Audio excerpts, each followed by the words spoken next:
મારું નામ પ્રણવભાઈ શાહ. આખી હકીકત તમને જણાવું તો આમ જનમત પાર્ટી કરી અને રાજકીય પાર્ટી છે કે જેની અંદર દાન આપવામાં આવેલું હતું. મોટા ભાગનું દાન પટના અને ઝારખંડ સ્ટેટમાંથી આપવામાં આવેલું હતું. ત્યારબાદ એ પાર્ટી ઉપર દરોડો પાડવામાં આવ્યો અને ત્યારબાદ ખ્યાલ આવ્યો કે આ પાર્ટી આખી બોગસ છે.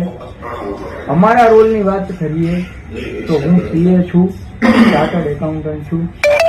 મારી પાસે એના બુક્સ ઓફ અકાઉન્ટ રેડીમેડ એક એકાઉન્ટન્ટ થ્રુ આવ્યા હતા અને અમે એનું ઓડિટ કરી અને સિક્કો મારવામાં આવેલો હતો.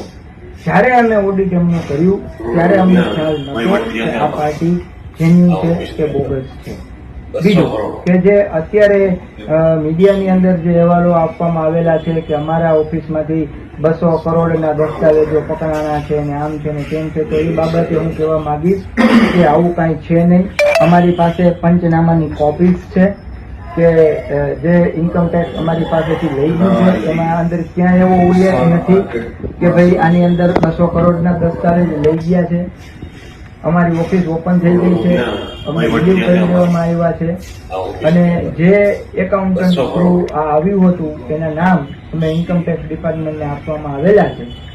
અમે કોઈ રાજકીય પાર્ટીને દાન અપાવેલ નથી. ખાસ કરીને આમ જનમત પાર્ટીને અમે કોઈ દાન અપાવેલ નથી અથવા એના જે કંઈ નાણાકીય વ્યવહારો છે એના વિશે અમે કંઈ જાણતા નથી અને અમારો આમાં કોઈ રોલ છે નહીં. આ કોઈ ખોટી ગેરમાન્યતા કે અફવાના લીધે અમારું નામ આમાં આવે છે. અમારી પાસે દસ્તાવેજી પુરાવા છે. આવું કાંઈ છે નહીં. આમ જનમત પાર્ટી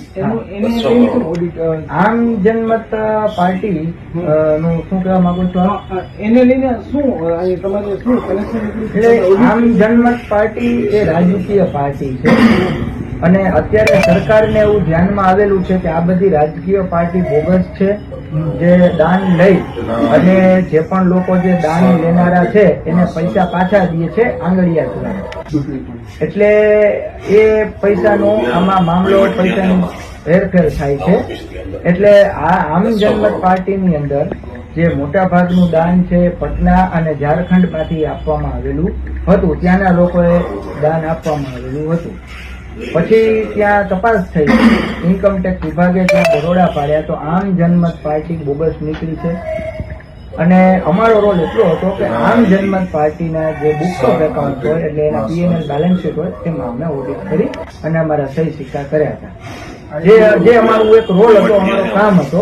પણ એના નાણાકીય વ્યવહારો વિશે અમને કઈ જાણતા નથી કે એના જે પૈસા ફરેલા છે એમાં અમારો કોઈ રોલ નથી અને અમે એ પાર્ટીને કોઈને દાન અપાવેલું નથી. એ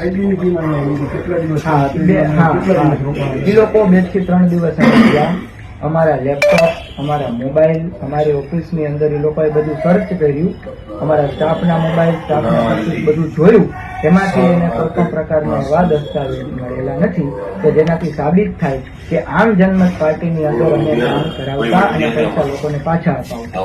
અમે ફક્ત ને ફક્ત અમારા સિક્કા ઓડિટના મારેલા છે અને એના ચોપડા તપાસ્યા. બીજો કોઈ અમારો રોલ આમાં નથી.